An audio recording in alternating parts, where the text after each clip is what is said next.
Whenever the greatest thing that you can ever possess in your life is just the understanding that God exists.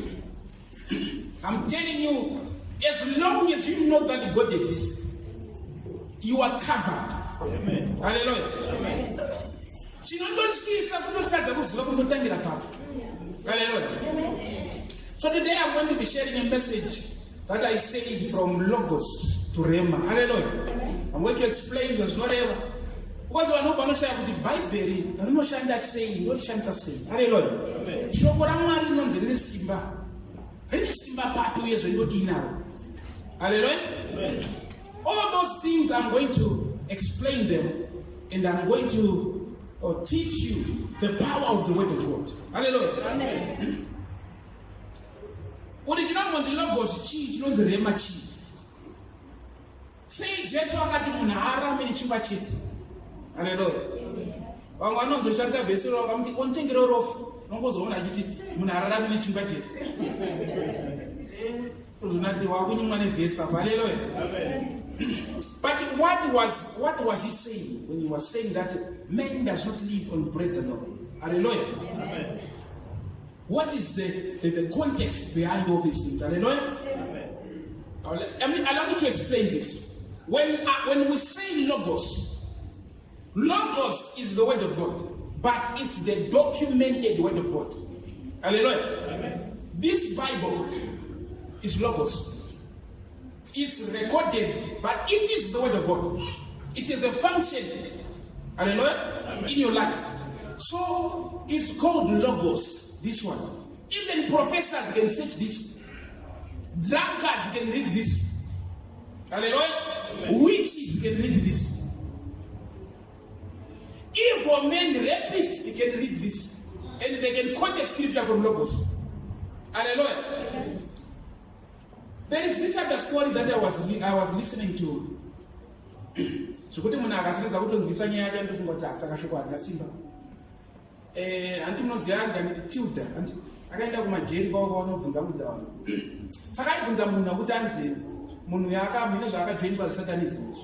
Waenda kujeri, wanzwa muka muna ari panze ejeri. Amvarira mukati. Makamupa chikubu chemvura imomo kuti ozomwa, handi kuZimbabwe unoisa mvura. Vaimuka mangwana makuseni mvura yakachinjeta ropa isi. Saka akakainishirwa nyaya yacho yese akaexplain but you cannot explain that because haisiro nyaya iyi. Saka vakazoya neBhaibheri ndobva vamupa Bhaibheri. Machaplain, handi kune machaplain iko. Vakatipota uchiverenga Bhaibheri kana uona zvadai vakutomupa unoti zvinhu zvake zviri spiritual. Saka zvinotaura kunzi pavakamupa Bhaibheri rakatsemuka nepakati. Ibva ratanga kutubuka ropa. Kuzara ropa mese kuzara ropa. Ratsemuka nepakati. Vakatodedza mama akati makunyipa manje zvakanzi akatsemuka sho kudedza vanhu vanga varipo magadhijeri acho kuti chokwadi yechikutaura kanzi rakatotsemuka nepakati rakatanga kuda ropa pakati rikazara ropa zvinhu chii zviri kuitika rinotanga kutsanangura zvaari kuita. Ewo mubvunzo munhu anozotanga kubvunza kuti ko shoko saka shoko harina simba here nekuti rinopotiswa Bhaibheri rakazara shoko raMwari neizvi zvimasimba zvawo izvi. Haleluya. Kwaita vanhu vakomana vanogara kumakona vanotanzika peji yakanoita kuputira mbanja. Ndiri kutaura chokwadi. Ndiri kunyepera. Vakambokuti arere. Andinozirisa. Variputira mbanja ndiri kukudzai zviripo kuti munyatonzwisisa. Vaitora Bhaibheri votanga kutovharira mapeji. Vatovharira vachimona mbanja. Hanzi ndokaninasita. Iri ndiro shoko raMwari. Andi apana gore rawakanzwa kuti munhu yarohwa nemheni kana kuti azvingodonha kana kuti apedza mbanje nekuti apita mavhesi abatanga kurohwa ndini. Hapana. Saka mubvunzo ndewekuti saka tiri kuti shoko harina simba here nekuti vanhu havanzwisisi chese chinonzi shoko raMwari ndechii. Ukaenda kumusha kune vanhu vanoita munana munoziva vanona matenda matano zvichizikanwa kana vakurira umucha kuti kana zvinhu zvachitanikadedze babaningi havana mavhesi vobva vanoziva kana magriki kana mahibru asi ungavadetsa kuti pane panetsa mweyo vanosvika kuti kudhira nazvo. Haleluya. Kuita profesa kudza Greek origin yelanguage niyo wati original ndiana katanga uri canonizer ndakabude mweya sine kama panorwa munhu. Hallelujah. Amen. Saka ane shoko ndiani uye zveshoko chi nokuti wakaziva ichocho, I'm telling you, stand the tide. Logos is the recorded word of God. This one is still the word of God. Hallelujah. Amen. This one will give you establishment when you understand it. You only be established, but it do not give you direction. Rema is what gives you direction. This one is like an anchor. When you understand the logos, the recorded word of God, you are like a ship that is in a tide, that is anchored. You will not be swept away. You will be anchored. You will be held by the truth. Hallelujah. Amen. That's why you find that the Antichrist, the Bible says, when the Antichrist will come, when he comes, you will perform signs and wonders. And people will only see those signs and wonders, and they will run to him because they are not anchored in the logos. If they are anchored in the word, they will not run for miracles. They will stand for the truth. Amen. They will say, tell us what you teach. Then you come there, not the miracles. Amen. When you define a man of God by miracles, not by the doctrine, you are in error yourself. Yes. Hallelujah. Amen. It's not miracles, it's not signs and wonders. Even magicians can perform better signs than pastors. Yeah. Sure. Am I right? I saw a person on what they call that one, America's Got Talent. He reversed everyone's clock, everyone's watch in that room with 15 minutes. On your phone, on your hand, he said, I want to reverse it with 15 minutes. He did that. Proper time was there, and everybody looked at it. And he said, I'm going to reverse it with 15. And every watch reversed. Just imagine if it was the pastor.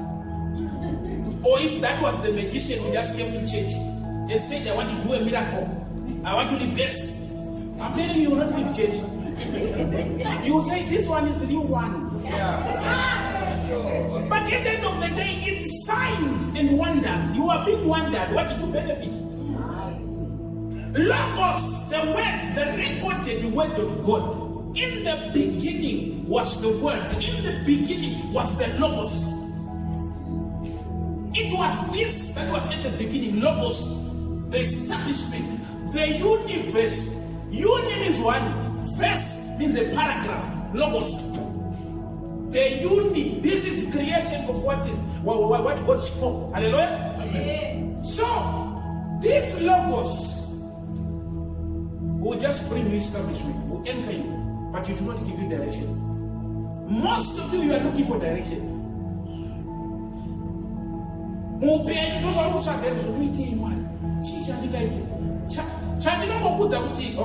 let me not rush ahead of my message. The written word of God, that if you read it and study it, it will establish you. Rema is the spoken word.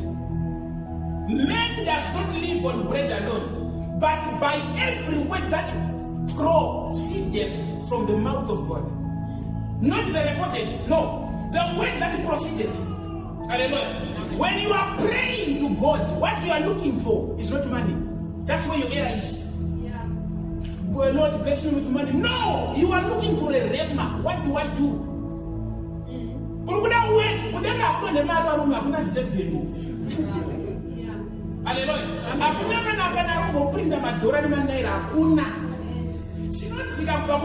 Is a rema word.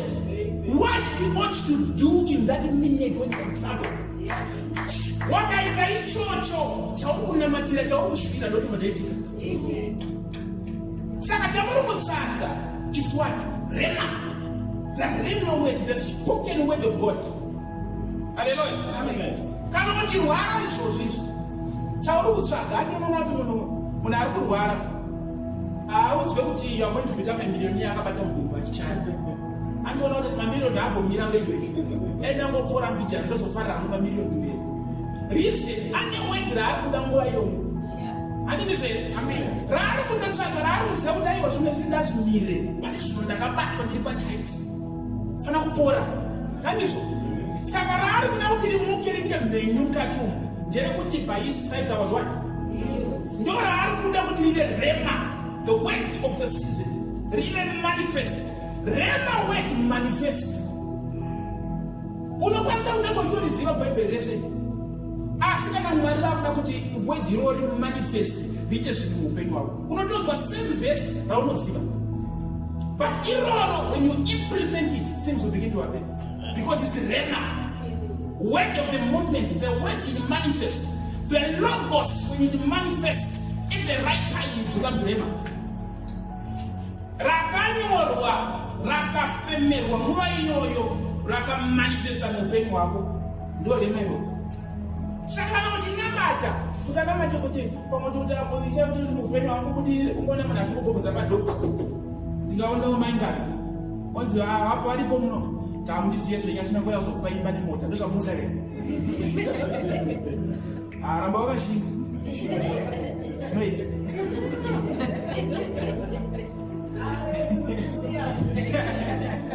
Hallelujah. Amen. Reason people think to funny imagination ka.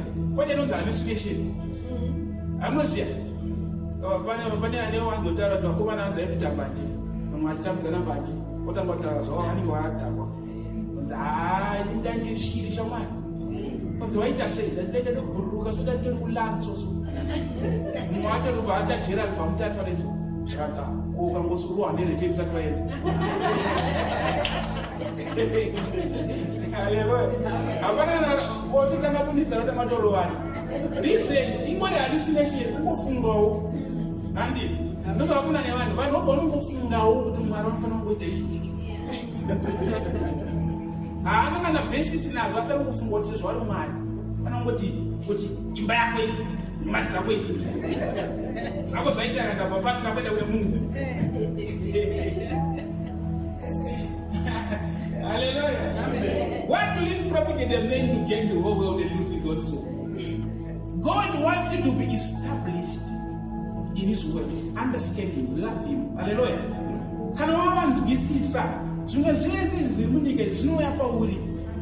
Never, the greatest blinding, the greatest thing that blinds believers is they look at what's happening in their lives. Twabva kumbaba Mwari asadza richimunya, chichita chichimunya, zvakakuomera. Immediately you limit yourself to that world because you are driven by sight. Those who walk by faith, they don't look at what's affecting them in the natural. They look at how great God is in their spirits. Hallelujah. Yes, you might be in trouble, but how big is God in your life? Is he like another person who's weak? Or is somebody whom you know that I will hold on to you? Hallelujah. So Logos and Rema. Everybody is looking for Rema. So I'm going to show you people in the Bible who looked for it and what God would say to them and what would happen to them. Hallelujah. First of all, I want us I want to show you something here. I want you to read the scripture that I said last week. Leviticus 24, the verse of 1. Can you open that one?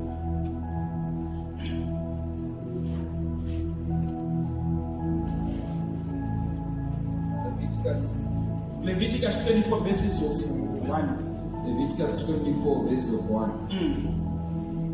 It reads, the Lord said to Moses, command the people of Israel to bring you pure oil of pressed olives for the light, to keep the lamps burning continually.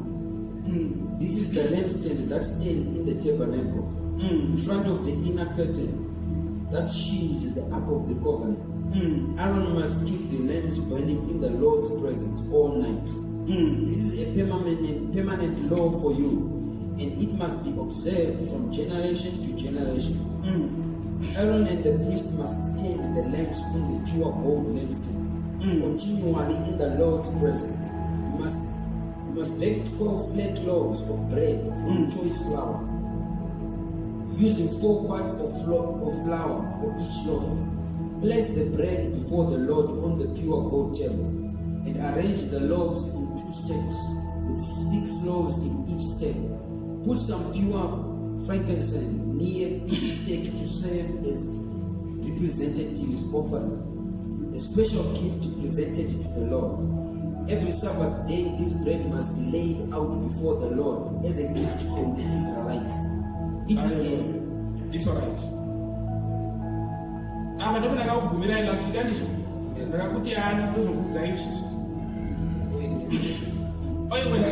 and bread. Hallelujah. Do you see that the oil is said you should maintain the oil burning or the lamp burning? Pesipa muri azvanga dziri dzingakaramba. Ndarirambira kapfuta pamberi paMwari. Mobika chingwa chinogara chichidwa. Nguva nenguva. Hallelujah. Ndosaka Jesu akati kuna ararame nechingwa bedzi.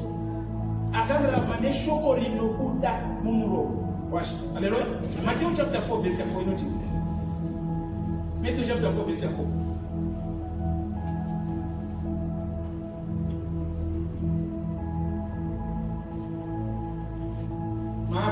Matthew 4 verse 4. Yes.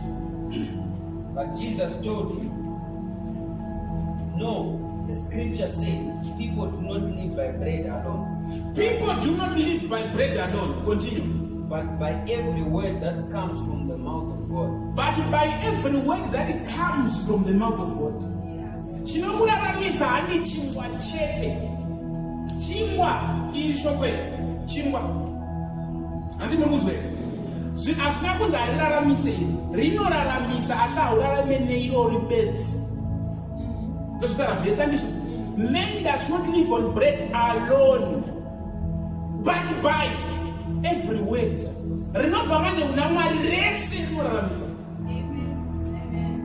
Rema, you don't live by logos alone, but you live by every rema word that comes from God. Hallelujah. So whenever you are looking for when you are praying to God, in your season of fasting and what? Some people have been given scriptures in their dreams. They don't even know what was that.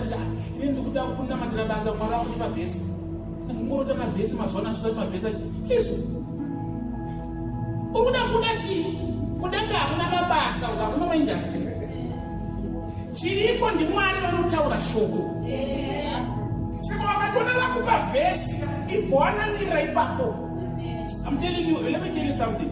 I don't know what the let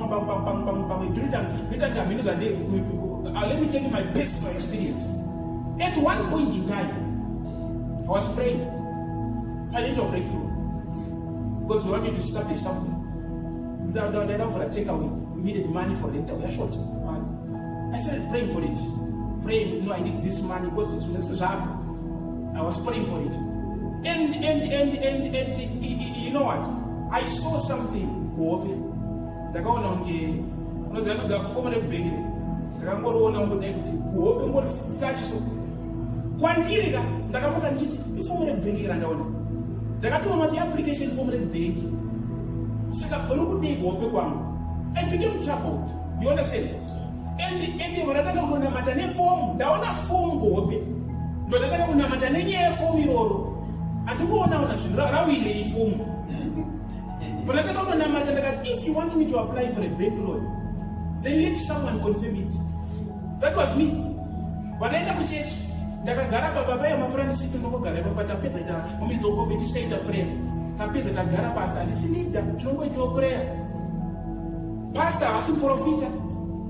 For what you are talking about, to form mirror. Someone should apply for a bank loan. It's a wait for someone. And in this Sunday, Uswe Monday, and Nagana would tell us that we bring what you would never have married and Kuchakaman. I'm not going to marry my country with a 0. In the Congo from the Japan Young Chili Peru, they will have a chili for an application. But I'm the collector of Pepe, I wrote any not applicable for Gina. As soon as I did, I'm going to get that. So I want to say, Sakash, one who is to do what I see. Collector of NA as application, that's it. That I pull alone. Listen, Rema, Atau and Yani. Second, you are not looking for too many things. You are just looking for Rema. The word that God speaks, even the situations are not permitting, do it. iroro ndonoendesa munhu kumberi ndonoraramisa kutenga kuzoti hakuna ipapa wesofu manjeka mabhengi ese anga akatovhara ita hape maloni ndo transition uye transition yeye kubva kumabondi vanoswa mari dzakonzi dza0 mangwana maakaunti ese akunzi ama-us hapana kana nesendi hakuna bhengi roda kupa munhu loni vandapuwa loni iro vanhu kubasa vakatapata zvoti haiwa nemacondition bhengi anonyekwa vamwe mabhengi asi ari kuti maloni hakuna asi aipuwa sei reason kwandawana zvinhu the rema word. When you are praying, you are not praying for money, you are praying for the rema.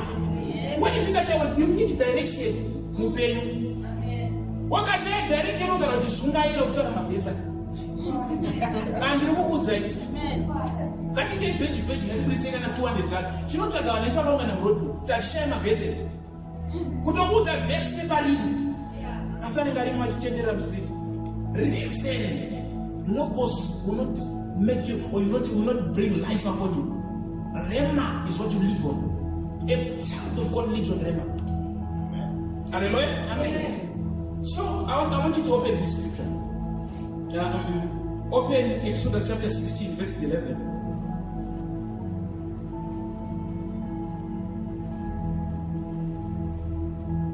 Exodus chapter 16, verse 11. I'm coming to Leviticus 34. Exodus 16, verse 11. Then the Lord said to Moses, I have heard the Israelites. I have heard the Israelites' complaints. Now tell them, in the evening you will have meat to eat. And in the morning you will have all the bread you want.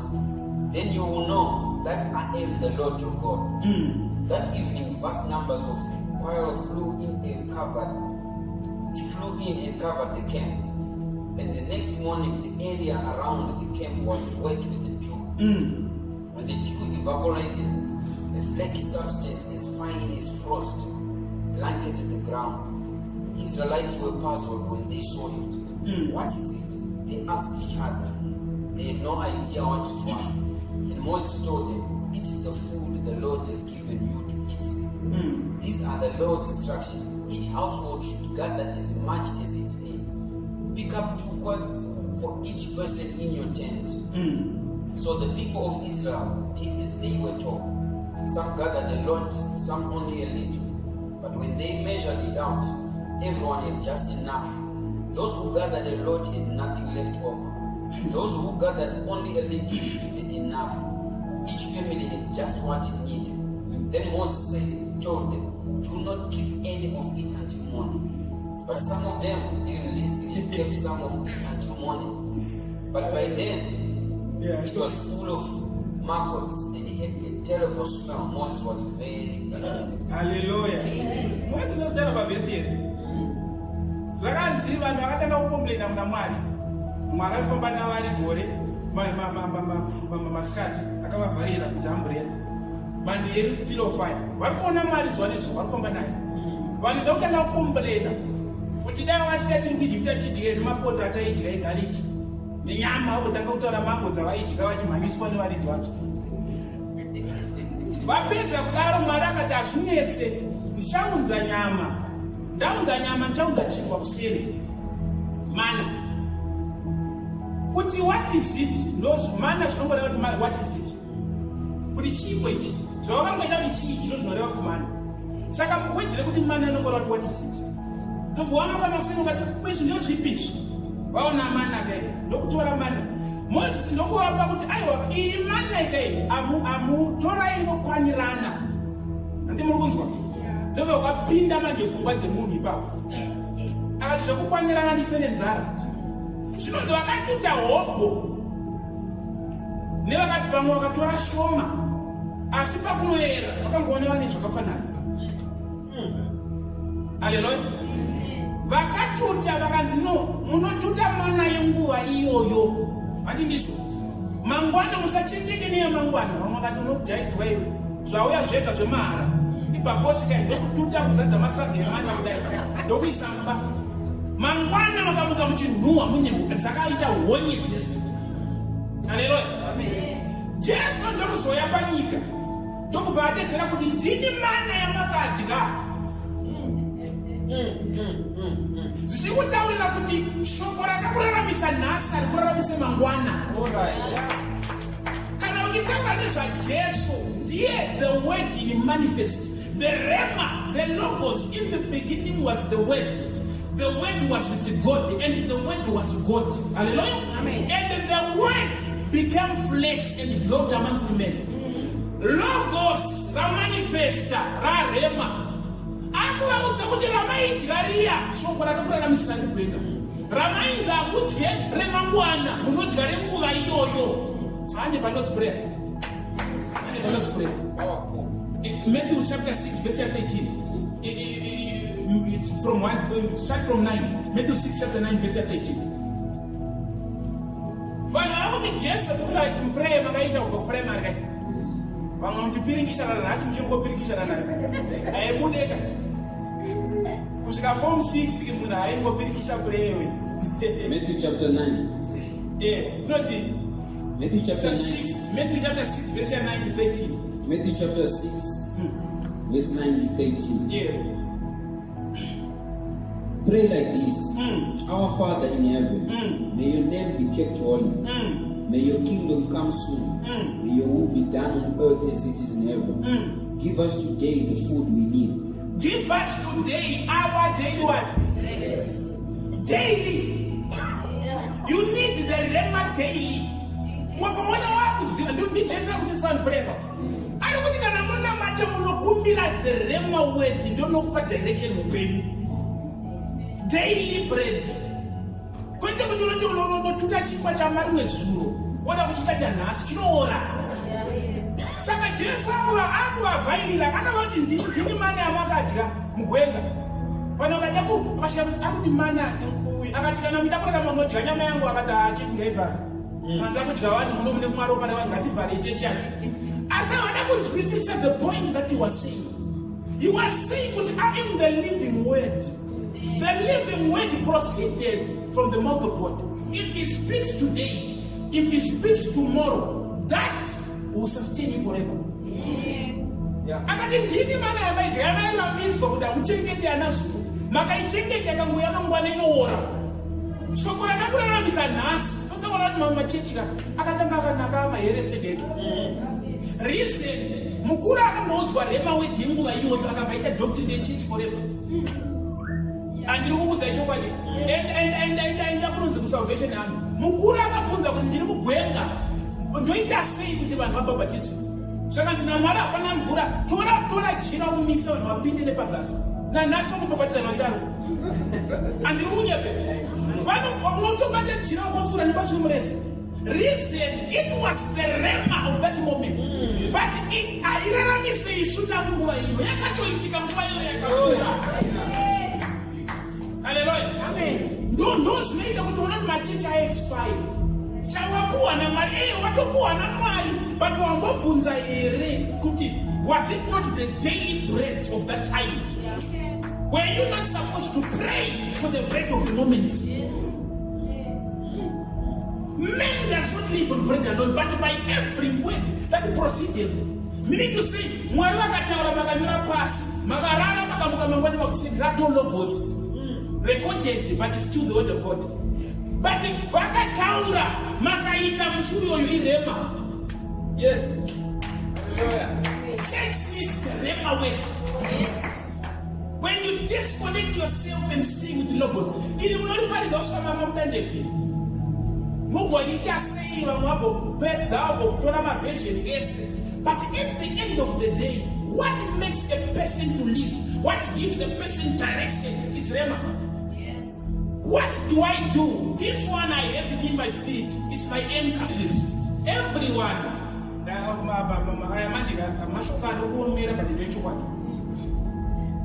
It's possible. Kuti unokwanisa kuva mwana waMwari anoziva mavhesi ese.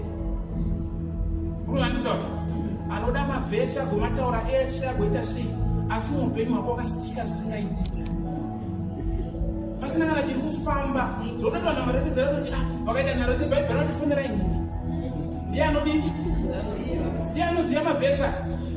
Wotokufonera apewa wakarohwa nenhamo saizi nokwana. Mubvunzo ndewekuti saka Mwari havakudere nekuziva kwaunoita mavhesi. munhu akabva panzira yaMwari anosara naro logos asi rinoraramisa rema Mwari anongonyarara. Hallelujah. In at one point in time, I would look at a preacher. When I paritza, so I would look at him daily. She went to Mona paritza, and ndakaona kuti this person nemkuva ari panzvimbo 1 aiparidza message 1 unandikuta kuti nhasi ari kuparidza message yake iyo mangwana mongoya mona ari kuchinja but ndiyo 1 message yake. Saka vakatanga kundinetsa mumweya kuti osei mufundisi ava vachingoparidza message 1 havana rimwe vhangeri rikura varakaita havana rimwe here. Nyamba, the revelation that came to my spirit was this: when you begin to transgress and sin against me, I will just shut my mouth. I will just close the voice of God. Kana wavhara shoko ravo rinotaurwa pauri iwewe kuti uzoparidzira vanhu, zvinoitika ndezvokuti unotanga kurarama neravakapedzisira kukudza. Ndorinowa shoko rako zvonizvo nokuti ndozvavakapedzisira kunzwa.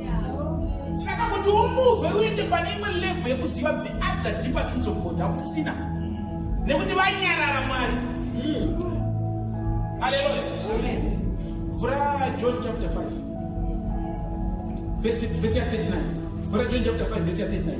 Nakuti muone kuti Jesu akasvikira vanhu vakabata logos shoko raMwari asi Mwari wacho vasina. Vachiziva mavhesi yese Jesu akangobata munhu akapora isabata kai. Chikutoziva mavhesi nekuti Mozisi akati, Abraham akati, they knew the logos, the recorded word. But iye manje ndiye ashoko racho rauya panyama hapana ari mumwe. John chapter 5 verse 39. John chapter 5 verse 39. You search the scriptures because you think they give you eternal life. Muri kusecha magwaro muchifunga kuti maari ndo mune upenyu. Continue. But the scriptures point to me. Magwaro ese muri kutaura ainongedzera ini. Ndichikutaurira kuti vaingodzwa kuti nguva yekusecha muchifunga kuti ndo mune upenyu yakapfuura. Magwaro ese maisecha aungana rava nyama ndini ndapo. I'm the rema, I'm the word of the moment. Listen to me and you have eternal life. Vakati hatina izvozvo isosecha munhu maazviro. They were searching scripture but there was no life in it. Asinamboverenga shoko raMwari unenge uri dry so. Aubudi kana netsaka kana 1. I'm telling you the truth. Ukatira message asati mambona exam rinani pane message. Sermon inokutemesa musoro kugadzira sermon yotizwa kuti ana hoki zvikudainde azvingowanika. Unandikutaura reason, the moment you disconnect from God, you live a dry life. And marwadzira anoita upenyu hweo kuti unoziva zvinotaura Bible asi hauzvoni muupenyu hwako. I'm telling you, it's one of the greatest painful moments that you can experience as a believer. Tumwari urikutara mari pafadzoka iwewe kana 1 yaunogona ichibuda nekuze kwako. Listen, what I need is the Rema word. God, what can I do in this moment? Ndodii Mwari, zvinhu zvandidai, David chese chaaita munoona kuti aimhanya kuna Mwari. Aida chii? Rema. Nguva akasvika Ziklag chitsva. Came back Ziklag irikubvira. What did he do? Zvinonzi he bowed down and he asked God, shall I pursue? And God said, pursue, overtake and recover.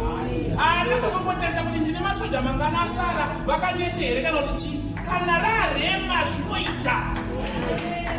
You need Rema. You just need the Rema word of God.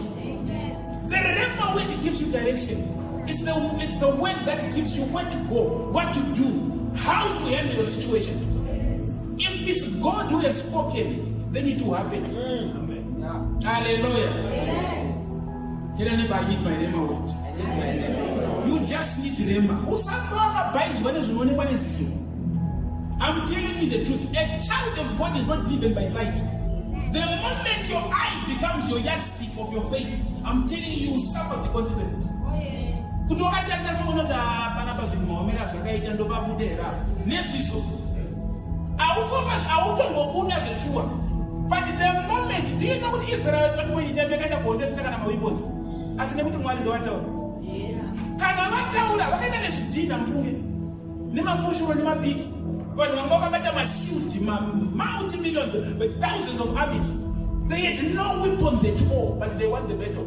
Reason, who said God war? God, Rema. If it's Rema from God, you can fight the battle with the grass and you win. Yes. Diana Taura, that's the question. Hallelujah. So these people were busy searching the scriptures, thinking in the scriptures they have eternal life. Hallelujah. Switch this thing off unless it's off. It's all right. Matsakira vaita magwaro vachifunga kuti maari vaipoziva kuti mumagwaro mune upenyu usingaperi. Muzakutaura asi vakatanga kutsvaga magwaro vachikamwana kuti aiwa chinoraramisa hangi zvatiri kusecha izvona chatanzwa wala kusiyana kwasatani najesu. Ndakuratidza different. Furahi Isaiah chapter 14. I'm not mistaken. Isaiah chapter 14 verse 13. Nakuti muone kuti chakadzingirwa satani kudenga chii. Ende no ndakupa kuti hausiwe here. Nekuti vamwana vanofunga kuti havana madhimoni. Asi atinoshandiswa nemadhimoni. Because a demon does not only possess, it can influence your activities. Ukatenga unobhehave zviri demonic. Usingatoona kuti zvandikuita pana vanhu zvomwoyo tsvina.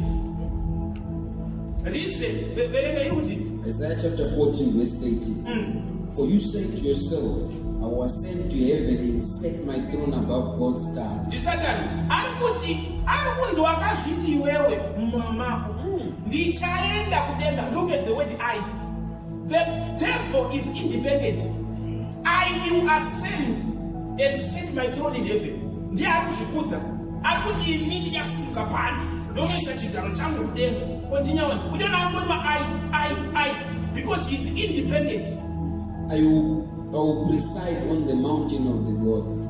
Too far away in the north, I will climb to the highest heavens and be like the Most High.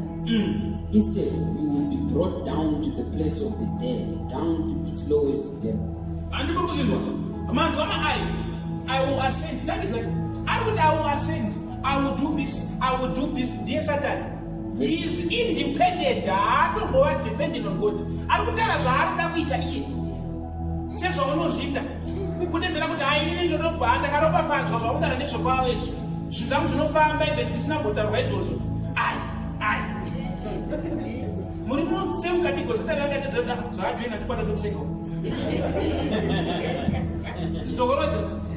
Verse 18. For you say to yourself, I will ascend to heaven and set my throne above God's stars. 1. I will ascend to heaven. 1. 2. I will preside on the mountain of the gods. I will preside on the mountain of God. Verse 14. I will climb to the highest heavens and be like the Most High.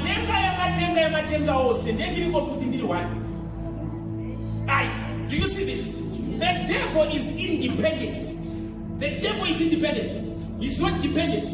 Open John chapter 5. Now let's see Jesus. John chapter 5 verse of 19. John chapter 5 verse 19. So Jesus explained, I tell you the truth, the Son can do nothing by himself. He does only what he sees the Father doing. Dependent. Whatever the Father does, the Son also does. Therefore, I would say, I ukaona uchipuwa instruction ichibva mushoko raMwari personalized kuti aiwa ndozviita zvinhu zvamunega, you are just functioning in the demonic realm. Because a child of God is dependent on God. The Son of Man will not do anything unless he sees the Father. What the Father does, the Son will do. You are dependent on God. The devil is independent. The child of God, Jesus was dependent. If you are a child of God, wakaona uchichema kurumba mako kuti Mwari ndodii zvinhu zvandiomera uri mwana waMwari, utori mwana waMwari zvisingaite. Asi wakaona une maplani, une maplani ako ekuti ubude panyatwa iyoyo. Hapana apa izvo zvazvimwe yetine ndakaenda pamadzibaba angotsuka apa kana kazodani vanodai mudai wopedza ipapo of what kundakaenda kwakadai kundakaenda ndakazwa pane mushonga unozorwa ndiwa une maplani kana uchine maplani uri ai you are dependent. You are not a child of God. Amen. A child of God will shed tears asking God, what can I do? This situation is troubling me, and God will intervene because you are dependent on Him. Independent is iranika.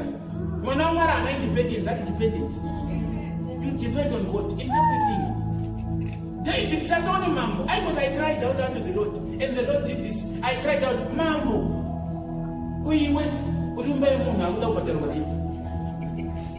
why don't you speak the same thing?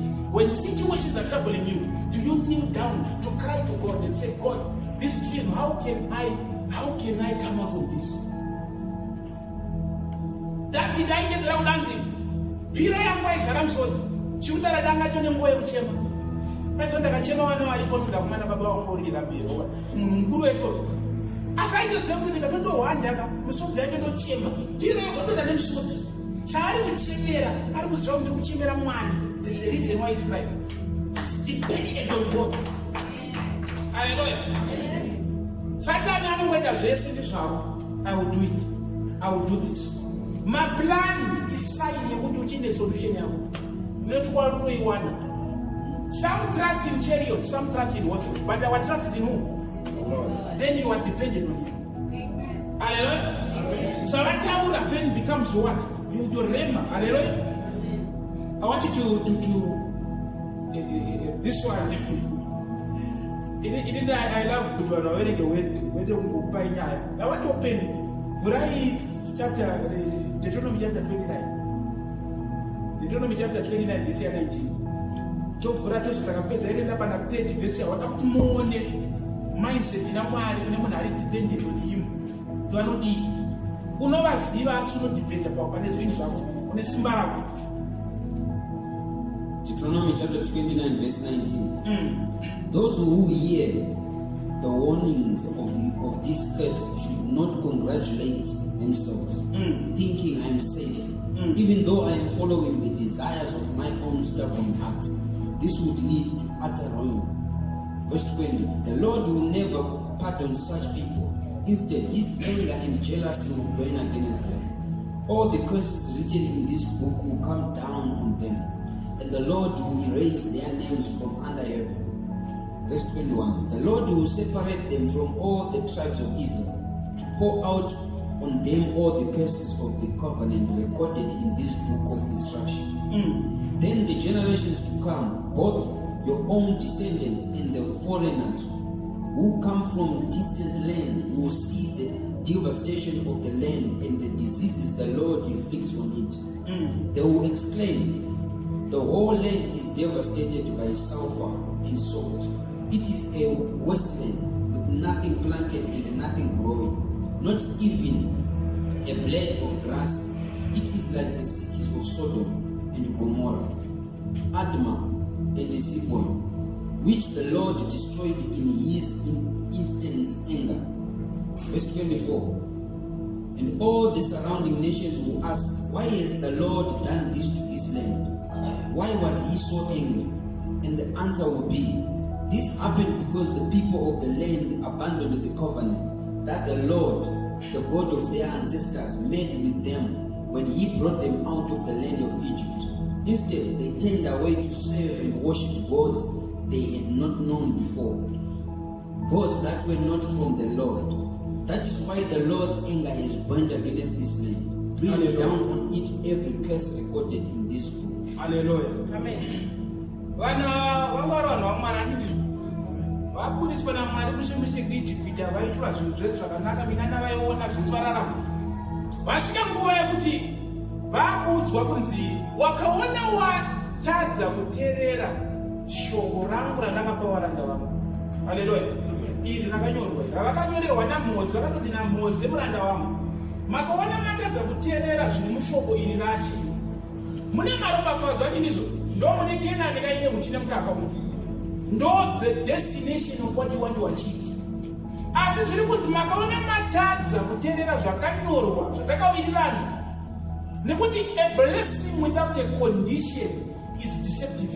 Amen. That's deception. The devil can give you a blessing and bless you with certain things, but will not tell you the conditions. Amen. The blessings, but there are conditions to the blessings of God. Obedience. The Bible says obedience is better than sacrifice. You can sacrifice anything to God. Plant seeds wherever you go. But as long as you don't obey the word of God, the consequences will come thereof. They were told that you are going to suffer. The ground is going to seem like iron. Even the heavens will sing for you. The day that you disobey my word. And your land will become dissolute. Revelation is nyama yako ipanochukwa hivi wachukwa ni nyama aiswe wakati wa nini panochukwa hivi wakona mwari vakiti hivi alifana kabereka nemi because uri hivi saka mwari wari kuti abamereka na suraba when you disobey if you don't disobey amari ari disobey mwari if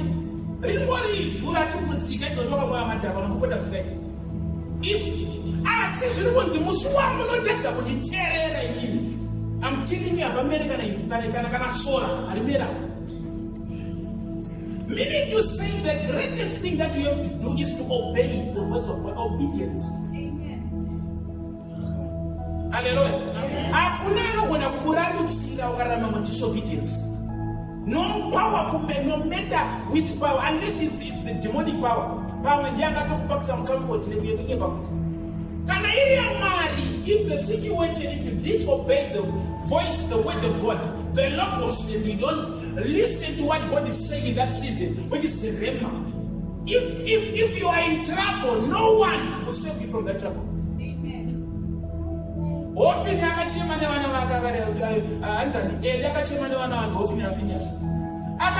makakamanisira munhu tinomira kuvharira nyaya dzacho manje makakamanisira mwari ndiana nokurambidzira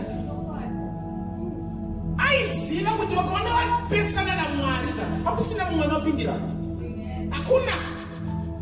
So the moment you live a disobedient life, I'm telling you, let me tell you this, never seek comfort. When you are a child of God, you carry your own cross.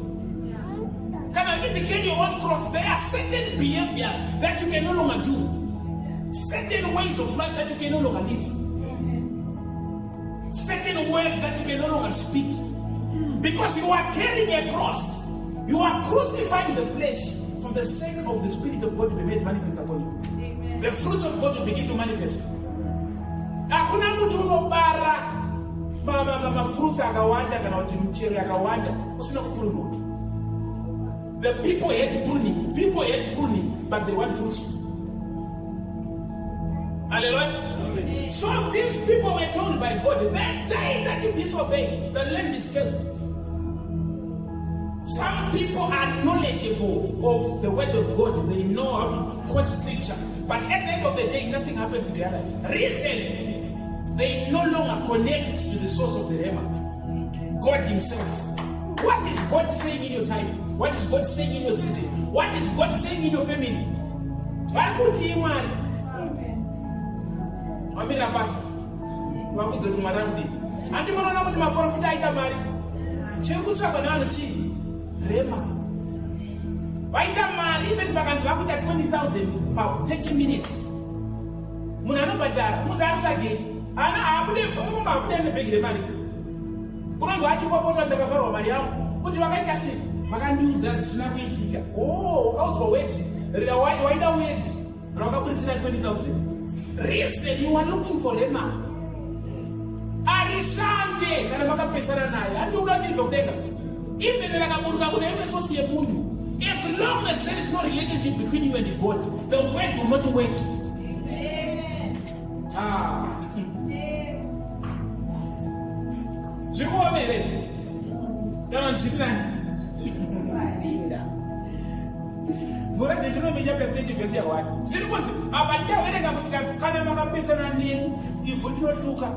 newe wacho unoshanda ausinombona munhu anongoita munyama kushanda asikabhadharwa pese paashanda pari kubhadhara vamwe akaenda iye abhadharwa akaenda pamwe akatanga kuita zvimwe zvinhu vamwe vakatengesa musika unonzwa kuti munhu ava akaenda notengesa musika ndaaise musika wake semusipota anabatwa nekanzwa riseni harina kutungwa here ifiri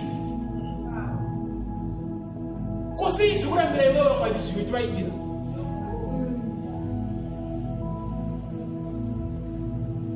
You don't even wakaita fertilizer pavhu kana mwari wati ndatuka ivhu ziva kuti hazvibatsire kuisa zvinhu zvenyama. The only way you can save yourself from that situation kutarisa kusoro badziza kutama. When the relationship is okay, then you see the things will begin to realign. Open Deuteronomy chapter 30 verse 1. Deuteronomy chapter 30 verse 1. A call to return to the Lord. A call to return to the Lord. When you come back to me, this is what I will do to you.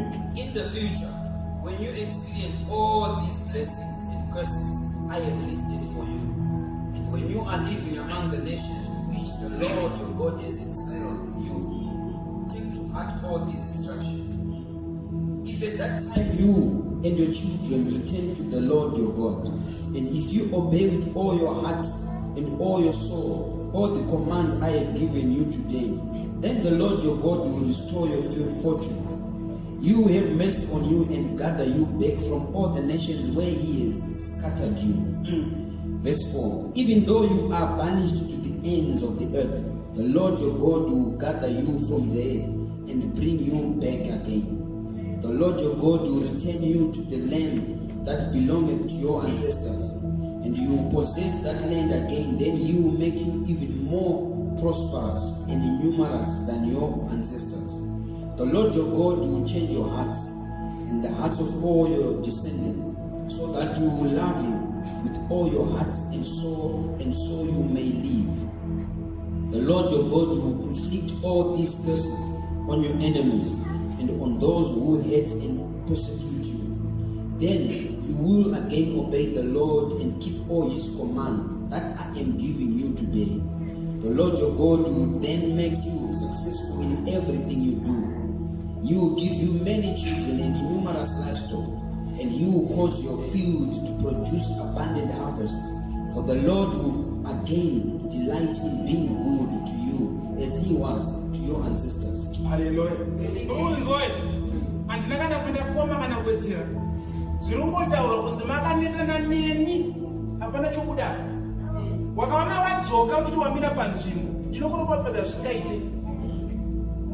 apana kana chiri kubviswa ngachida kuwedzerwa wakaona handi muri kunze vana ndikudzei chinwani ukaona vanhu vamwari vaisimudzwa munguva yekuti vanhu vatsaudzira kuna mwari mvura Judges chapter 6 verse 1 ndakuti muone kuti vana veIsraeri vakabva vakatanga kutsaudzira mwari vakaita varombo vasingapisi tunodasiri izvo zvingotaurwa namwari una Deuteronomy apa vaiudzwa vakati vatogara kuti makangoita zvinhu izvi vakanetsana neni munotambura zvingaite ukangodzorera ukama neni chinhu chakufambira ndichakuropafadza vana vako vacharopafadzwa uchava nemombe uchava nepfuma ivhu richakuberekera ona ivhu raropafadzwa nemunhu aropafadzwa nokuti haribereke pasina munhu.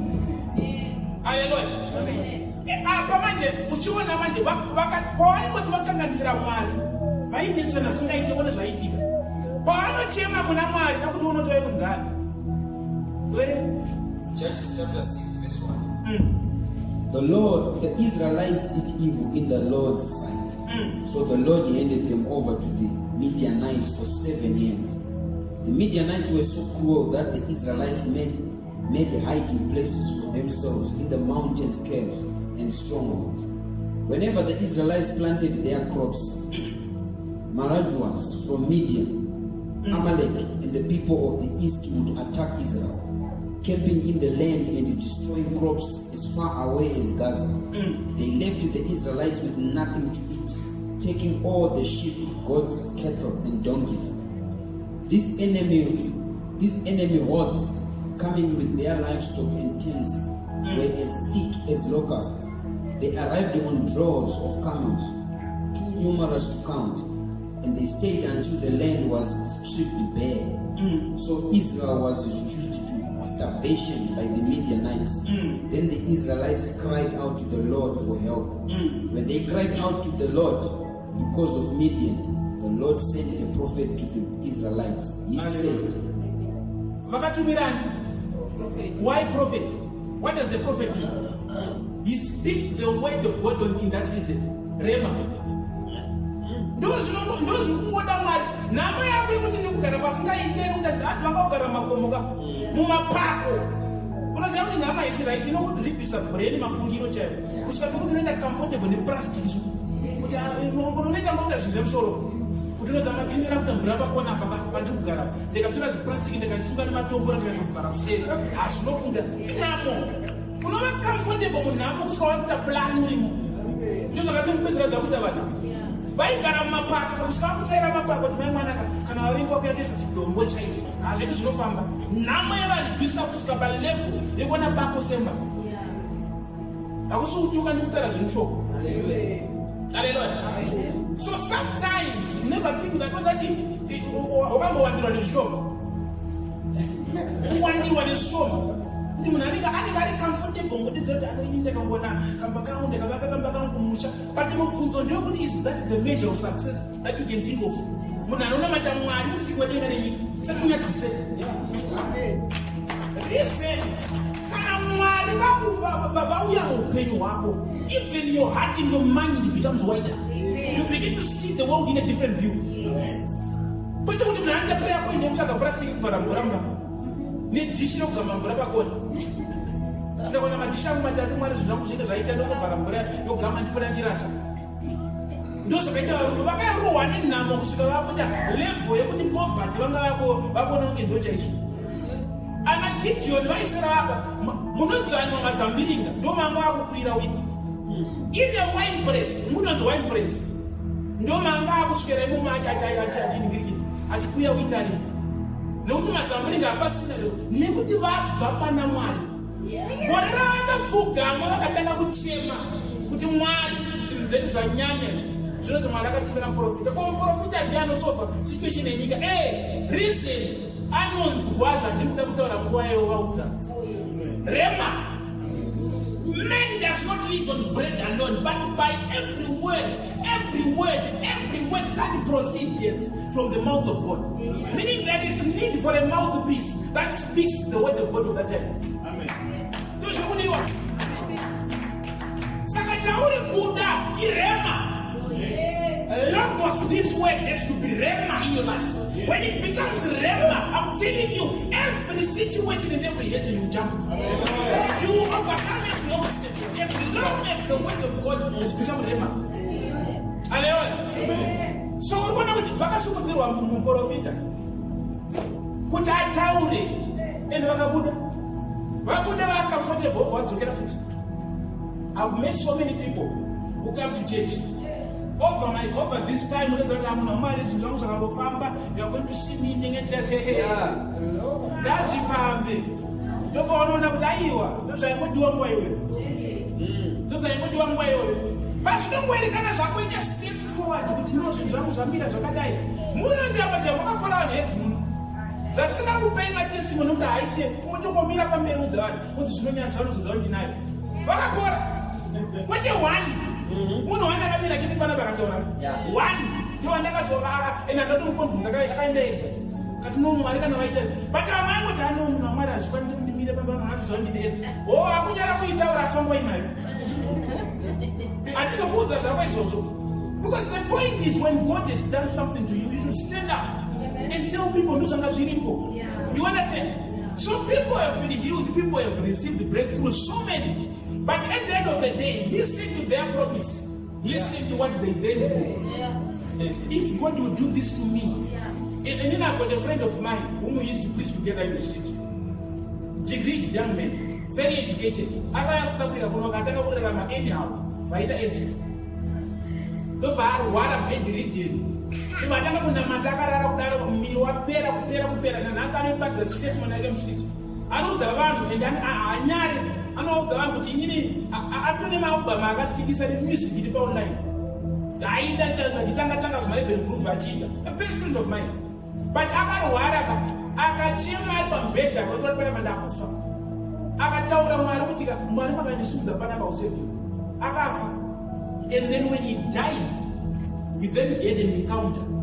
Akichema ari pamberi kwacho kwaaenda until I could just see white and people standing in front of me.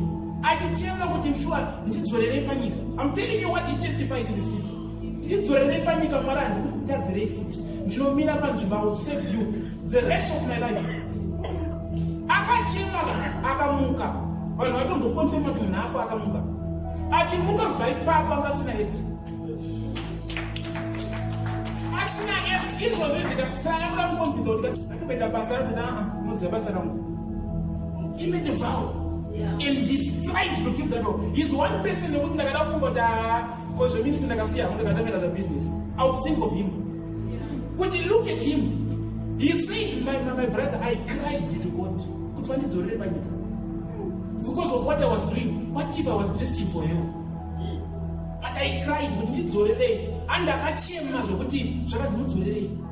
Ndakadzoka ndakati pandinomuka kunotest what I saw, HIV free. Izvo zvati vana tuni mukati.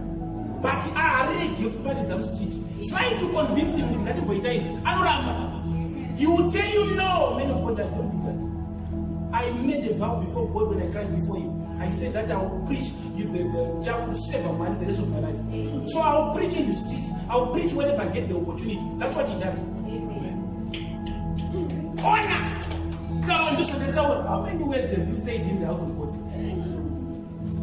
If God, if you do this to me, I'll do this to you. What is that?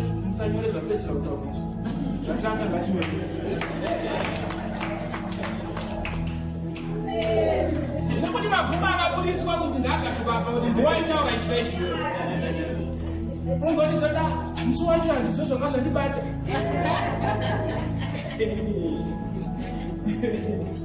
Haleluya. Onei. Chinoita kuti urwise vavengi ande handisi logos irema. Ephesians chapter 6 put on the whole armor of God. Inotaura kuti the sword of the spirit. Hallelujah. Amen. Which is the word of God. The word of God not is sharper than any two-edged sword. Being able to divide the soul, the spirit, the body, and the bone marrow. Shouldn't have been offensive. Death and life lies in the power of the what? Of the tongue. When you begin to speak the recorded word of God in faith, it becomes rhema. If you speak this way, mukutenda rava rema urukurwara handiniso and then ndovandataura kuti by his stripes I was healed. If you say that in faith, that word which was logos becomes rema of the moment and it will work.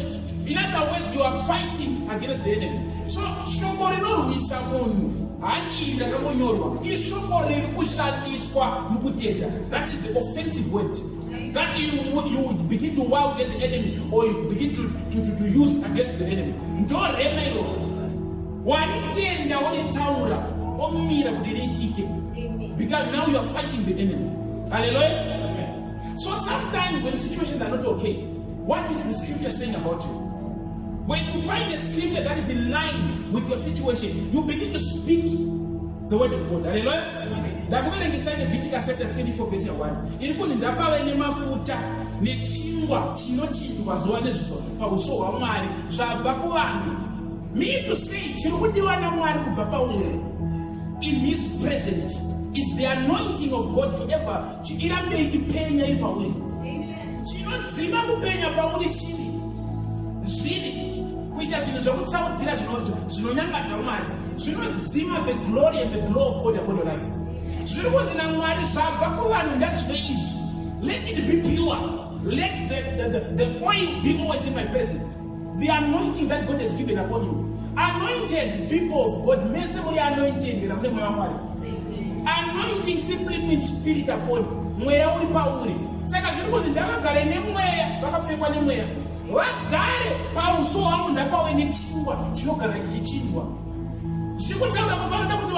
Confess. Word racism. Hallelujah. So that's try is proper a golden blessing, purity. Be holy for I'm what? I'm holy. That purity should come from my people, and it should always be in my presence. Muchitaura shoko renguva remwaka chinochitika. In conclusion, ndakupai vanhu vaiita izvozvo muBhaibheri. Ndakuona kuti solution yacho kana paine umwe plan vanhu toita iyoyo. Inini zvandakutsvagirai ndo dzirimo. Hallelujah. Amen. So, akakanganisira Mwari. So I disobeyed God. Akaudzwa na Samuel profita kuti kana manouraya vavengu, don't take anything, destroy everything. Iye ndokutora mombe dzakakorera, ndokutora zvinhu zvaakatora ndobva achengeta. Achengeta. Zvinonzi yakasvika nguva yekuti akaudzwa na Samuel profita kuti umambo hwatorwa kubva pauri wapuwa mumwe munhu. Pane nguva yanga asikaziva kuti ndi David. Hallelujah. Pane nguva yanga asikaziva kuti David. Ati umambo chatorwa kubva pauri waenda kuna uyu. Reason ndezvakuti akatanga kutsvaga kuti Mwari ari kuti neupenyu hwavo. Audzwa kuti umambo pasina disobedience. Apedza kunzi umambo pasina. Look at what happened. Time yafamba. Samuel muprofita ndobva afa. Achiri mambo mpaka sarimo kudya zvinhu zvese zviri kuitika asangana nedambudziko manje. Shoko riye raigoudzwa nemuprofita hapasina rema, asara nezvakaitwa nemuprofita nobosi zvakadyiwa kare. Mane yakachengetwa yane honye ndiye asara nayo. Ndobva atanga kuchema kana kuti panapa zvinhu zvatooma izvi. Pari kutodiwa izwi remwaka uno ndizive kuti Mwari wakuti uyo kun'anga. Verse 1 Samuel chapter 30 verse 16.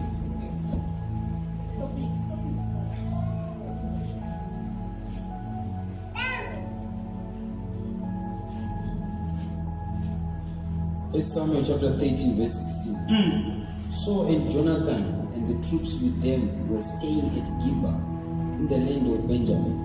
The Philistines set up their camp at Michmash. No, jump to First Samuel chapter 28. Go to 28. Verse 3. First Samuel chapter 28, verse 3. Meanwhile, Samuel had died, and all Israel had mourned for him.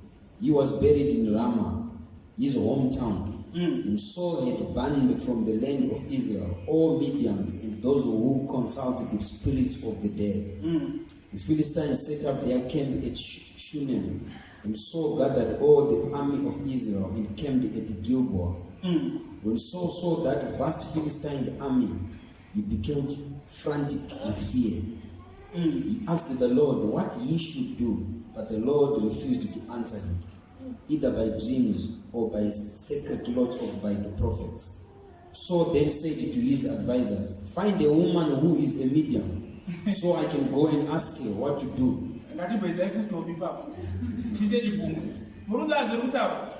Wakanobvunza Mwari vaanetsana nawo vaasiri kuteerera waari kurarama arikuzati upenyu mararamira kuti hazvidiwa naMwari, hazvidiwa naMwari.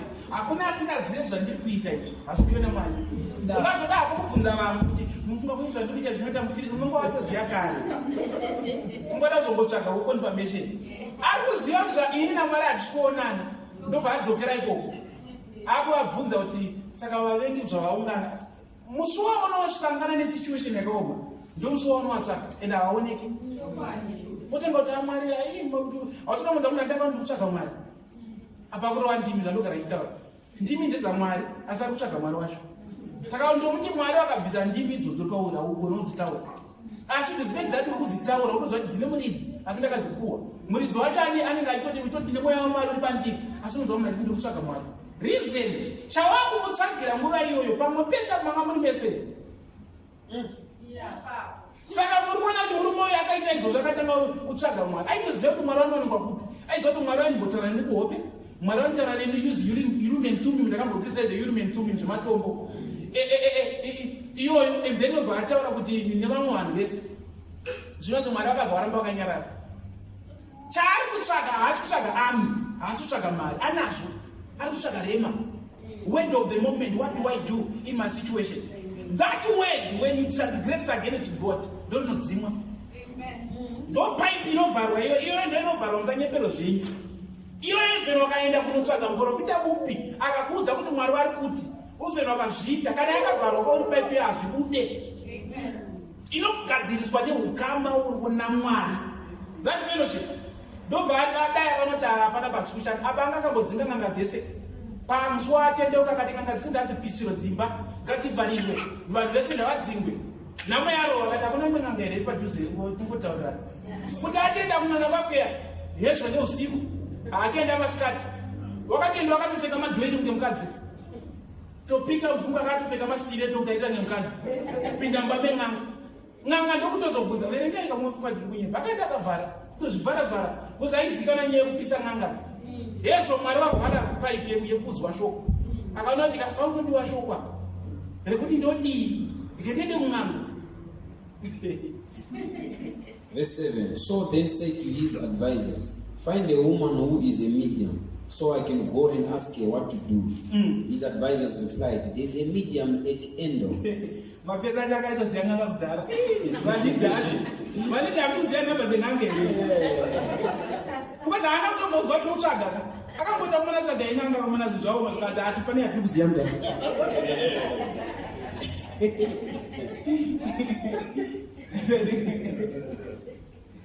So disguised himself by wearing ordinary clothing instead of his royal robes. Uy, apfeka zvinhu zvekuti anga hamena meno munge manga. Then he went to the woman's home at night, accompanied by 2 of his men. I have to talk to a man who has died, he said. Will you call up his spirit for me?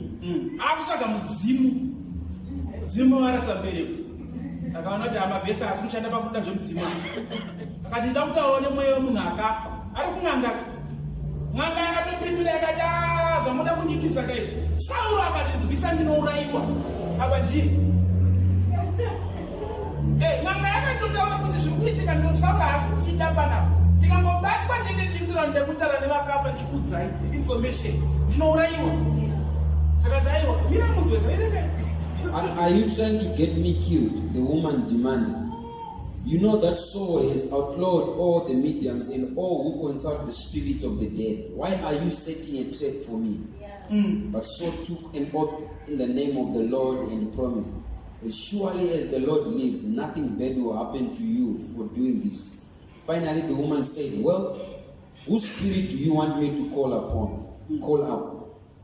Call up someone, Saul replied.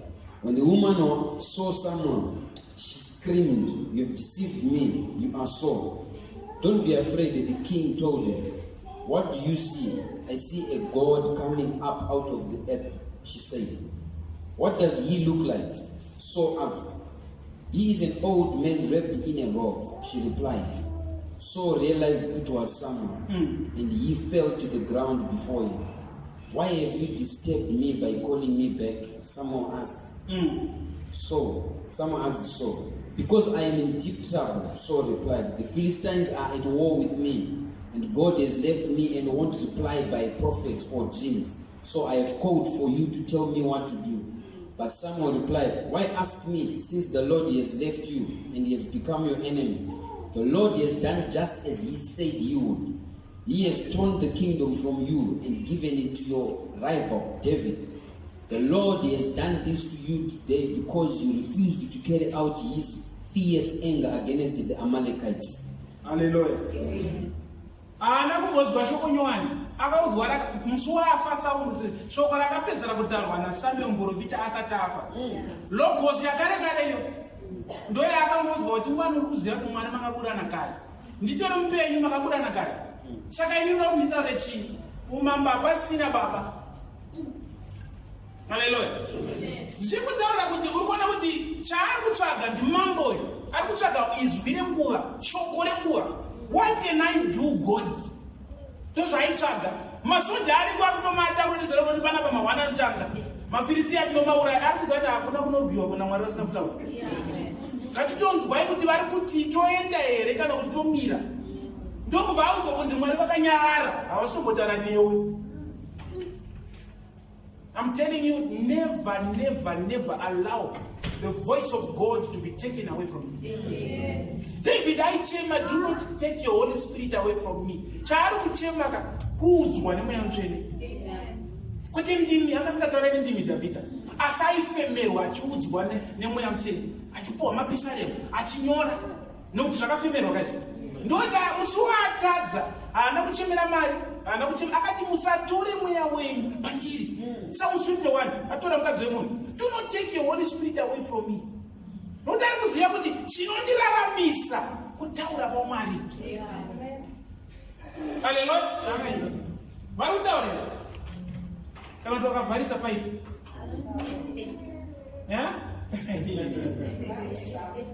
Vari kuzama. Ndavatora vachitaura. When you are praying, sometimes unonzwa kupuwa scripture, sometimes unorota ma scripture, sometimes unopuwa instruction. You are better off that way. Let me tell you this. Hakuna kana musi wani mwandakambonzwa Mwari vakitaura zvinopfuura 10 minutes. Never. I'm uncertain. It's so short, but implement it and see the power.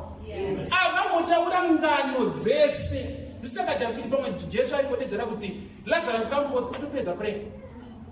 Iwo ndopona kuchidikitira kuti reason ukama ndoita kuti angotaura zvinhu zvishoma zvichidiki. The widow of Zarephath chii chakaitika kwaari? Akanzi akanamata kuna Mwari kuti Mwari mhuri yangu yapinda munzara. Ndobva vaudza muprofita Elijah kuti enda kune mukadzi wandataura kuti akupe akuchengete. Apa mukadzi akabata kafurawa nemafuta zvekuti akadya mushure nemwana wako vafa. Asi Mwari vari kuti anamata, ari kuti ndodii musituation yangu mukadzi uine mwana wake, ari kunamata. Vakutuma the rema word nguva iyoyo, enda kwaari, wasvika paari achakuchengeta. Asi ane zvone zvainazvo panyama, ane zvinhu zviri zvishoma asi kukwana iyega nemwana. Asi vari kuudza muprofita kuti kunechi wandati achasi akuchengete. Ndokubvaona muprofita ari kusvika murume mukuru, ari kusvika kuti ndautuona Mwari kuti mundichengete. Nzara yari kutoziva kuti nzara yabva kumuprofita nokuti hakuna angafika Elijah. Elijah vaimuziva nenyaya yekuita zvizvo zvaaita zvokunetsana namambo, hakuna angafika muziva. Ndokubvaona Elijah ari kusvika panzvimbo kuti Mwari vati ndichengete. Akati aiwaka zvandinazvo ndezvekuti ndirarame ini ndakadya nemwana wangu ndibva ndafa. Ani ndizvo. Asikazive kuti muprofita zvaari kutaura koyo ari kutaura rema. Ndanzi ndichengete panguva ino toona zvimwe zvemangwana. The word of the moment is gifting. Chengeta izvi. Ndobva anobheka kachingwa kaine mafuta. Ndokubva achengeta munhu waMwari. Zvinonzi fulawa inambopera zvakare pamusuno uyu. Kusvika nzara ipere. Haleluya. Sikutaurira kuti irema. Ukachema kupreya unopuwa rema. Hakuna chimwe chaunopuwa. Wakawana wapuwa rema, wapuwa answer. Implement. Ausitombonawo mwana kuti izvozvi anotoudzwa muchechi mutendingi kuti ipa mari yawo inayo. Kotanga ukakureta so. Inonaka kureta chimhanya musoro. Rent. School fees yevana. Korona yakapera chikafu. Ozoti aiwa pamusi kuzwa Mwari. Aizve. Kuzwa Mwari. Musi waunongo uchikaureta kudaro. Iwe ari kutaura kuti uri kuchema mari. Vari kuti nguva iyoyo ita chinhichi. Kune munhu achikaureta. Reason people are just running away. They are afraid even of the words of God. Kutya kuti Mwari vakataura kuti ita chinhichi. How many instructions have you felt in? Hakuna Satan anoudza munhu tipa. Satan hatambe nezvozvo. Kuti wosimuka munhu ari kutambura, handiyana kuti munhu atambure. Oti simuka tora hupfu yaunopa munhu. Okusimudza munhu mako, the rema word. Iwe uri kunamatira mari, otarisa mumba una mune kapi yehupfu. Kapi yehupfu yaunotora unopa mai mhinga. Yes. Yehova watangotedzera hai nevana vangu nditachimbotakazigatwa tafa. Wanga uchida rema wanda kudza. Hallelujah. Talk of Elisha. Elisha that lady, mwana wanga akafa. Ndokubva aenda kune muprofita akasvika akati mwana wangu afa. Ndakakudze kuti musandinyengedze. Akati chi? Elisha akati izvi handina kuzvudzwa naMwari. Meaning to say there was no word that came from God concerning this issue to Mananofo. Yeah.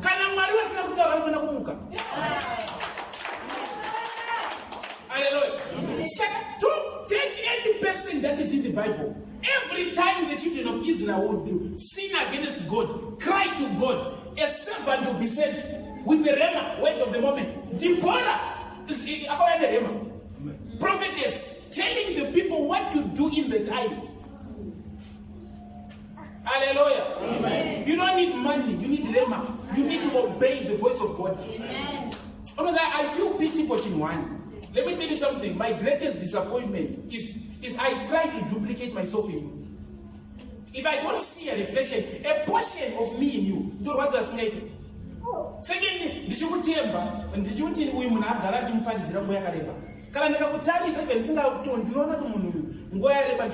If I don't see myself, a mirror of myself in you, sometimes I'm disappointed. I'm disappointed. Reason, because an experience is spiritual. If you teach it to someone, so far away the same. Look, it's not the gifts of God are without what? Repentance, meaning when God gives you something, it is spiritual. I've seen miracles in terms of money. Kuva mari kwapia makaunti yakasheka whatever kuti ndakazoona ini ndakazoexperience kuzamta kutambura kusaba kuti ansina kana sendi ndakafamba ndinonga mari kusvika yakwana zvandikuda mungandukare kukunamata kuti ndowana kuti mari dzanachikudza izvongonzi no easy for me handina kana collateral ndinogona apply mabank handina kubva musi uyoyo I would apply any bank ndisina collateral ndaipiwa maloni yacho. Ask my wife. I've never had a bank inondinyima collateral inondinyima loan. This is not collateral. At one point in time, I got to Baba, so I'm tipping assurance in the way. So, I don't know what I'm. Are you sure you're not going to? Because I'm not collateral. As the Cooper, you want to sit there. Next time, the guy can somebody young, the guy in a big double twinkle. Engineer, I'm going to twinkle. Business like an outdoor. No, but that's what I'm going to do. I can't even have collateral. When you put a hand in that poor, this is not collateral. Sakai was how in I poor. Wakashika akagadzira mapepa akagadzira ingirikini twinike bakati imbangi nayo saka ndaiwa asi zvatinopira vanhu maloni tinotarisa kuti une cash flow here unotipa cash flow projection yekuti takakupa mari yedu inodzoka sei manje hamuna cash flow hatisi kuda kutora maassets edu tipei kuti takakupai mari yedu business redu inofamba sei ndo zvatinopa mari against akainyimwa hezvo kuzozvibvunza ndakudai momwe ndakati zviri kumbonatofamba sei nyamba hatikuziya ndopandakadzivisa kuti aiwa inyasha dzandakapuwa naMwari dzekuti I can walk into any financial institution ndakaipuwa, but I cannot make someone do that. Kuti ndikutaura ndozvazviri. Saka mukuona what I labor is to duplicate. Kuda kuzvitora ndozviisa mauri. Inini ndozvitora ndozviisa mauri. Hallelujah. There is no person in the Bible akanamata akangorikana zvinhu zvaudona. It's somebody who will be sent with the word, or you will receive an instruction and you execute the instruction. Obedience is better than sacrifice. Obey God. Hallelujah. Obey God. Never be driven where the wind is going. No.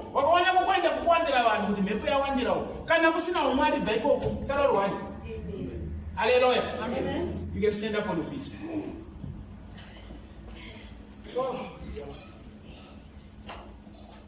Hallelujah.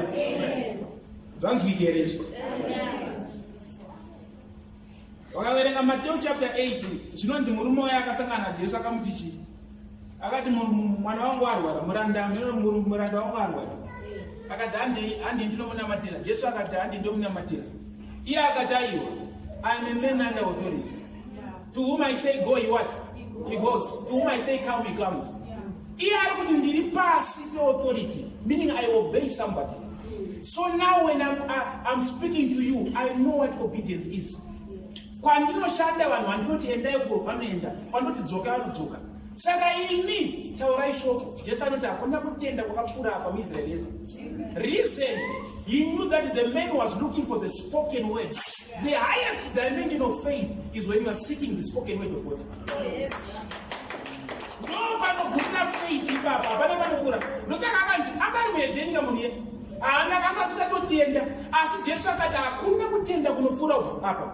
Reason the man was looking for not logos but rema. Speak the word and you'll be okay. The spoken word. Jesu akamtarisa kati Israeli yese kubva kuna Peter kusvika kuna mambo wacho hakuna anokutenda kunopfuura. Nekuti ari kuda wacho rema. Taurai shoko anopora. Ndobva vataura enda akanzi apora anzi enda apora. Akasvika zvinonzi nguva iyoyo akasvika ndongo yakapora. What you need is not a pastor. What you need is not a prophet. What you need is the rema, the word of the moment. Hallelujah. Amen. So today when you're going home and praying, starting today, pray for the rema. When God gives you an instruction, execute the instruction. Even if it is going to cost you painfully. I'm telling you, some instructions from God can cost you financially. Thinking in a book that but look at the results, there is the rewards. Reason, nobody Chamuka breakthrough. Maruba instruction. Moko instruction and we did not have food at one point in time, I told you. We took my grocery and I told you, no, when a single mother and father would bless. Like a shikam Bamachoka, Musina Kanozabaman and Zaramuzika.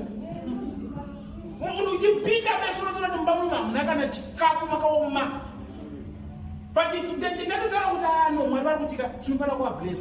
What did it nazo? Somebody story now. Tangatoneka Bagitika to say the red of the Gaisa, to the opponent of the blood nazo. But I say in my spirit, no meeting. There was nothing, literally nothing in that house. Just imagine.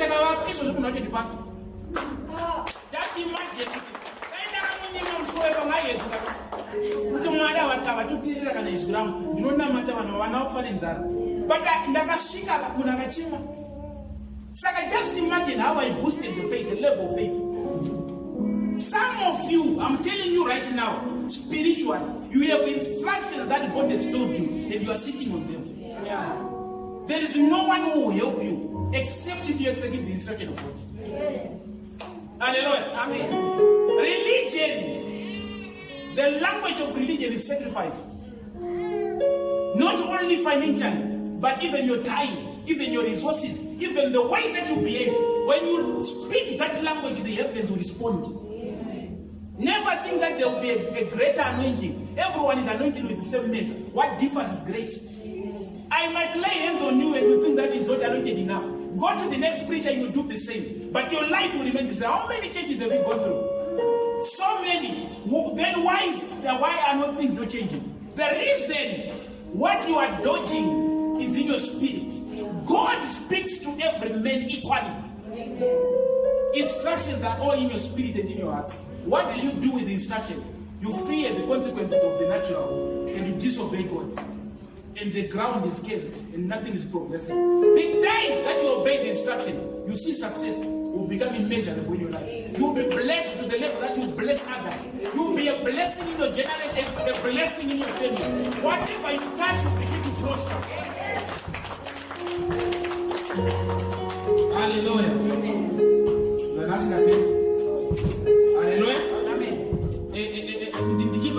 Let me tell you this.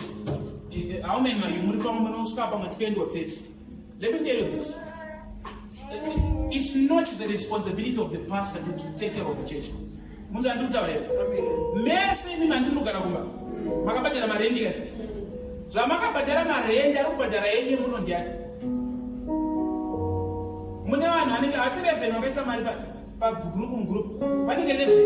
Are you saying you are failing to part with 100 rands to contribute towards the rental? Hallelujah. Sometimes it's the little things that we do. The church of God will not close. The church of God will not die. Neither do we move away from it. I will always keep my faith. We always tell my wife, no, you know what? We are focused. Reason, because we have prophecies that are upon our head. That I even fear how I'm going to achieve them.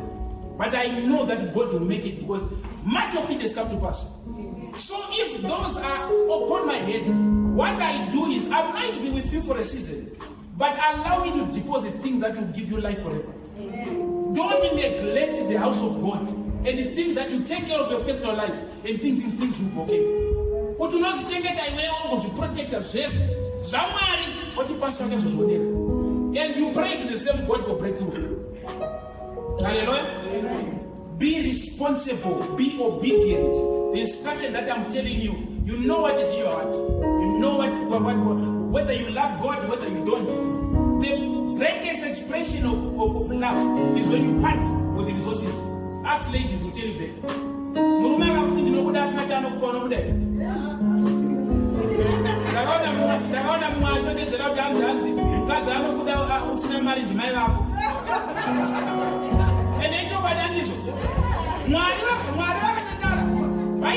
For God so loved the world that He gave.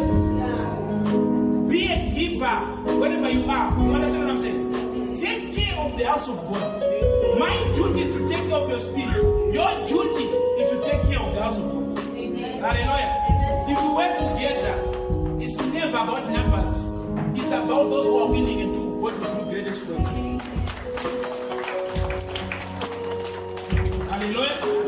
So can also badara kana usizonda usati wawana kana wakabhadhara rent shingirira zvawabhadhara ichechi, because mushingiriro waita kubhadhara 1.5 yekumba kwako unozvitadza nemushingiriro saka 100 hausi kuda chete. Uri kuda kungoenda kunoenda vamwe kuti mari iri kunetsa, ndaita kunetsewo mwana waMwari. Kana waona yerent inogonetsa neimwe yechekiseki. Kana wakabhadhara shoma bhadhara imwe. Haleluya. Mazvinzwaka. Ndikuone makanyarara muguru. Never I done this mumu. You pass the home hallelujah. Yes, otherwise God loves you and I love you more. Hallelujah. Father, I thank you in the name of Jesus. Thank you, Father, for your people. Thank you for your children. Thank you, Father, that we are blessed as we go out in your blessings. We come in. Mighty God, as I've preached your word. Mighty God, I pray for the grace that those who have lost their path because of the cares of life, those who have departed from your will, mighty God, I thank you that may you begin to speak to them spiritually. May you begin to give them instructions. May you begin to give them a path to follow. Mighty God, I pray, Almighty God, that may your mighty hand begin visible upon their lives. Mighty God, I thank you that it's never about our strength, but Father, the joy of the Lord is our strength.